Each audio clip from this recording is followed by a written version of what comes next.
Kuat ya. Jujur di Indonesia saya kurang kuat. Rambut panjang di negaraku aja bisa kepanasan. Tapi ternyata seperti di Indonesia sering antre setelah nunggu. Seorang bule yang baru beberapa bulan tinggal di Indonesia akhirnya menyerah dengan cuaca panas yang begitu menyengat.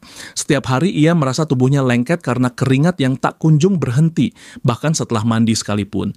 Awalnya ia mencoba berbagai cara untuk mengatasinya, mulai dari menyalakan kipas angin seharian, memakai topi saat keluar rumah, hingga minum air dingin terus-menerus. Namun semua itu tidak banyak membantu. Udara panas bercampur lembab khas daerah tropis membuatnya benar-benar kewalahan. Di negara asalnya, ia terbiasa dengan udara kering dan suhu yang jauh lebih sejuk, bahkan di musim panas sekalipun. Karena itu, tubuhnya belum terbiasa dengan suhu ekstrem seperti di Indonesia. Setiap kali keluar rumah di siang hari, ia merasa seperti sedang berdiri di sauna.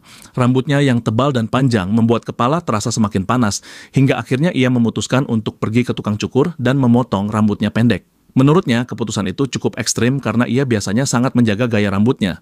Namun setelah potong rambut, ia merasa jauh lebih ringan dan nyaman. Angin yang sebelumnya tertahan kini bisa menyentuh kulit kepala langsung, membuatnya sedikit lebih sejuk.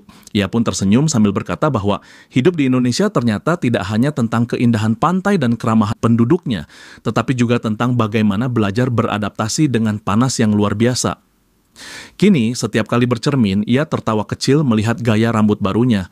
Meski awalnya terpaksa, ternyata perubahan ini membuatnya merasa lebih segar dan bebas. Ia pun mulai menikmati hari-harinya di Indonesia dengan cara yang lebih santai sambil belajar menerima bahwa panas dan keringat adalah bagian dari kehidupan tropis yang tidak bisa dihindari.